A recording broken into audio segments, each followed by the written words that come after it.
Welcome back to the Deliberate Leaders Podcast. I am your host and executive business coach, Allison Dunn. Our topic today is strategic thinking. My guest is Rich Horwath.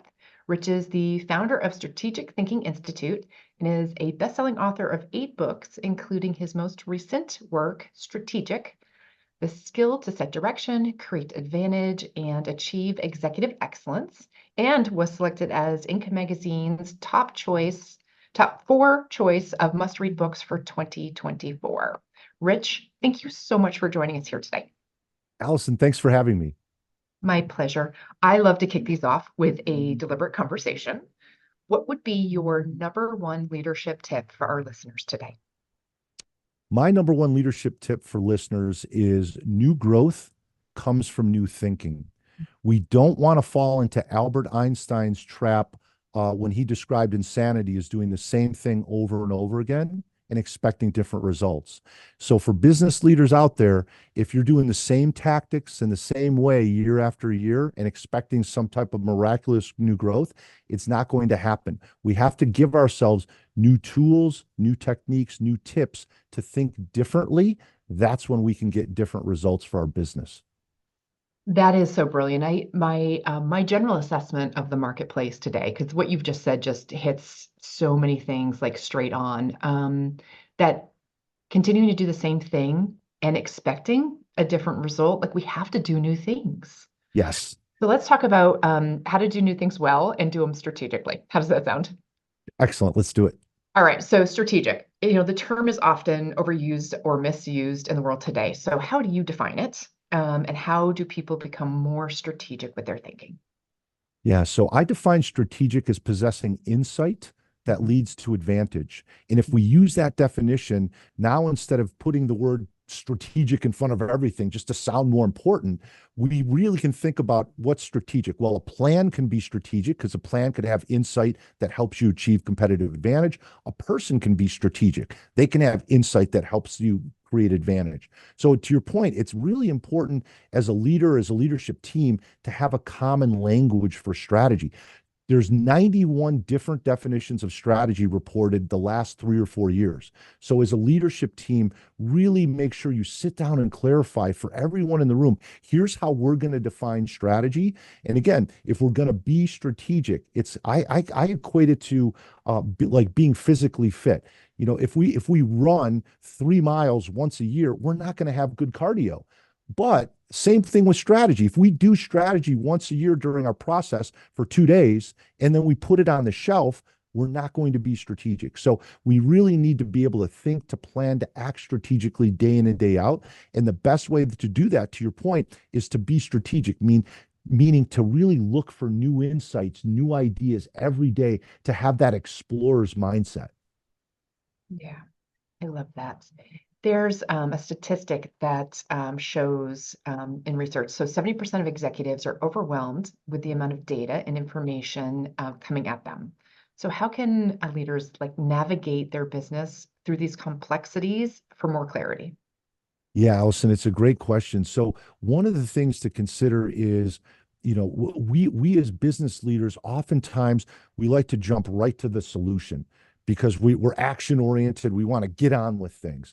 But what I found is the best leaders will actually step back and almost like a doctor, if we go see the doctor for something, if we walk into the room and they don't ask any questions, they don't take any tests, they just write a prescription, hand it to us and leave, we think that's crazy because a doctor has to diagnose first before they can prescribe. But in business, we're prescribing new activities, new tactics all the time. So what I'd recommend for people initially is do a situational awareness. And it's so simple. On a piece of paper, draw a circle, draw a line down from top to bottom and a line from side to side. So you got 4 parts of this radar, what I call, and then put market in one area, customers, competitors, and company.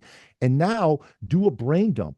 Jot down what's happening in the market, what's happening with my customers, what are the competitors doing, what's happening within my company, what are all those things like? So if we take the time to step back to do a diagnosis of what's happening in our business, that then will give us the foundation to really be able to say, Here's where we want to go as a business. So again, I'd recommend folks out there do a contextual radar, do some type of assessment of what's going on in the business before we immediately jump to solutions. Yeah, that's brilliant. And such an effective way to really brainstorm those different quadrants to understand what's Yes. going on. And Yes, do some exactly. research because sometimes we don't know without actually like going in and testing things.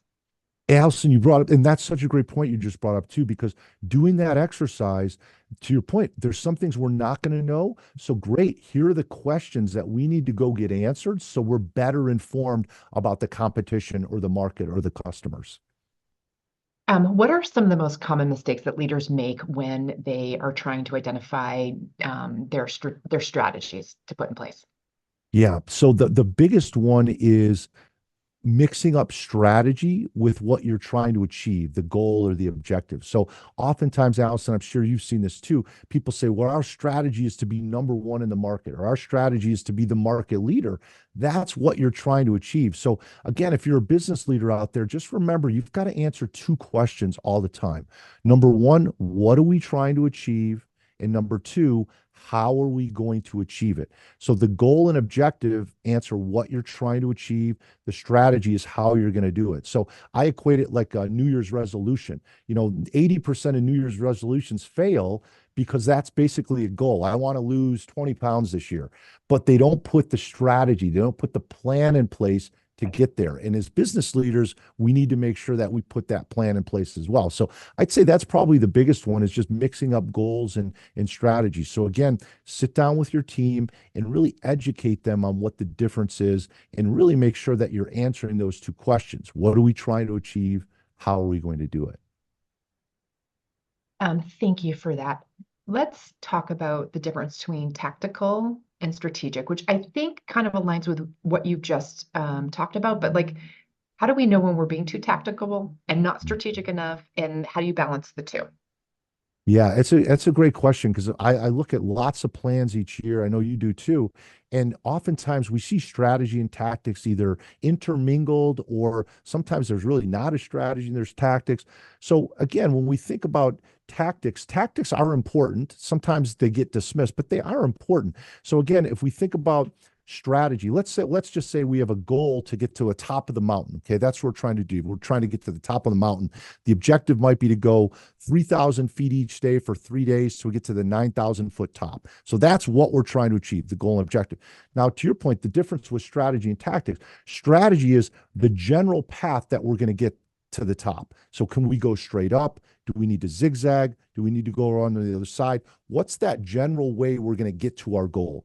And then the tactics, to your point, are really the specific tangible things that will help us get there. So in this case, do we need ropes or pickaxes? Do we need a boat to go around the other side? What are those specific tangible things? So again, strategy and tactics are both important, but we don't want to be one without the other. Um, how, what are some of the things if someone feels like they recognize that they're not behaving in a strategic way? What are some of the things that as a leader they can do if maybe, let's just say, maybe they don't even have a full-blown leadership team. Maybe they haven't identified that. How else do you get that? Well, it's funny. You have a beautiful background, and a couple of the prints in your background are compasses, and I'm a big fan of the leader needs to be able to navigate. They need to be that compass for the organization. So to your point, if you've identified other leaders or you've got other people you're trying to bring along, part of it is really just as simple as let's have a conversation about the key business issues. What are the most important things happening to our customers? What are the things that we're really good at? Where do we need to get better? So just having those down to earth conversations with people, that then what I find is the direction, the navigation starts to percolate up in those conversations if we're staying at a strategic level. And so by the end of those conversations, now as the leader, in our mind, we have a more crystallized idea of what does the direction look like. So again, as a leader, I really believe that we have to bring everyone along with us. It's not enough for the leader just to have everything in their head. If you've got unless unless you're a solopreneur, and there's some of us out there. Otherwise, you need to bring people along to help them navigate as well. So really, again, Allison, I think it's as simple as let's have some conversations, use a couple key questions to get the conversation started, and then take the results of that and really say, how does this affect our direction? Okay. In your book, Strategic Thinking, that's your newest work. Would you be willing to give us one or two just like pieces of gold that make people who are listening to this now want to run out and go grab it, a copy for themselves, since it's a top 4 must read, that we haven't quite hit on in this conversation yet? Yeah. So let's do one. Strategy. Okay. Strategy is not a popularity contest. If you have a real strategy, you are going to intentionally upset some potential customers out there. Think about all the great products. They're not for everyone. Southwest Airlines was profitable 40 years, but if you were a luxury traveler, you didn't want to be on Southwest Airlines, but they were highly profitable because they made trade-offs. They decided, here's what we represent, and we're not going to try to be everything to everyone. So you need, as a leader, to be comfortable that you can't have all the business out there. Who can you serve the best with the value you provide? So that would be a big one. And then the second one that ties into that is you've got to be able to make decisions. You've got to be able to cut some stuff off and focus on the areas where you have advantage. Don't be like the bumper car at the carnival where you're bouncing from one thing to the next because everything seems exciting and fun. Have the discipline to stay focused on one or two things that are really going to drive the most value. Love it, Rich. Fantastic tips. Thank you so much. Folks, I'm gonna wrap up this interview. Rich, I can't thank you enough for your time with us here today. In the show notes, folks, I'm gonna have his web address, how to get in contact with him, and the book that we have just been speaking about. So thank you so much for joining us here today. Thank you, Allison. I really appreciate the great questions.